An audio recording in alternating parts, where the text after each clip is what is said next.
So something interesting I found is one of the games I have in my Steam library is this. It's called Cube Runner. Game, I think I've played it briefly. But if we look at the price, some of these prices are quite expensive, but look at the price over time.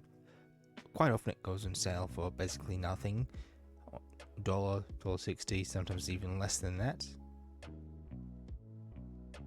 But if we look over time, in 2024, which as far as this chart goes back, it was $16 full price, and slowly over time it's gone up to $25, it's gone up to $36, and now is a price of about $58 to about $60. And over time, you'd expect games to go down in price, but this one seems to have gone up. And something, if I look at the Steam for this game, let's open the store up, you can see some comments from a few people which speculate.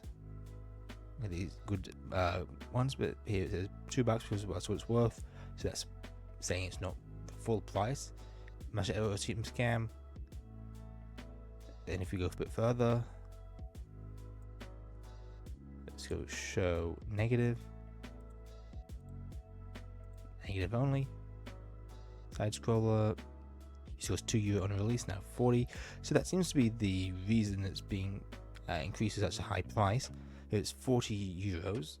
On all of the key sites you might go to where they have a mystery random key, they'll promise that it's worth at least a certain value. So if this company or whoever's in charge increases the price to €40 or potentially higher, and over time they can basically sell a key for cheap, make a huge amount of keys, sell them to these key sites and these key resellers, and they can put them in these bundles. So technically, if they promise a game's worth at least €40, they're not lying, even though the game really shouldn't be worth that much. It's just an inflated price, so these key resellers can essentially not get called out for being a scam, because they are technically delivering what they promise. See, scam for random keys, better get some flash games for free. So a similar sort of sentiment that could be what's happening, especially if all these people are. For example, if we go back onto Cube Runner, you can see there's a lot of negative reviews. Go all the way back, you can see it says very positive.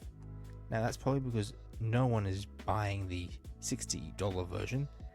If you get a key, as far as I'm aware on Steam, those reviews don't actually count towards the score.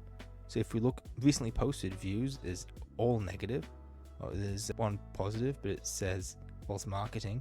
Maybe it's just probably just a joke based on that, but a lot of the recent reviews seem to be quite negative. But if they don't count because they're from Steam keys, it doesn't affect the score, which allows them to also, in the key sites, if they are selling to key sites, still claim that it's a very positive or overall positive game worth at least €40 if that's what they're advertising, by just potentially getting some bots or something like that to make a few reviews like this, so then it stays true. And then the negative reviews that come from these keys, because it's unlikely someone would spend $60 for a game like this.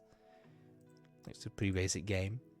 They can therefore keep that price and the review number accurate, even if it says only 65%. So even if they say this one is positive, it says it's expensive for full price, we've got 9% off, and that's 2022, which when it was significantly cheaper anyway.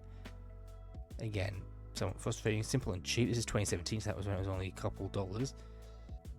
So a lot of these reviews aren't really accurate. So maybe it was true, people were buying the game when it was only $2, but now it's much more expensive. No one's buying it, it's just getting included in these key sites, and people are basically saying it's not worth it.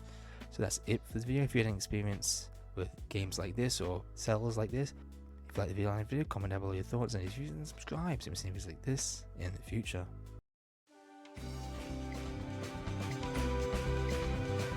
Yeah.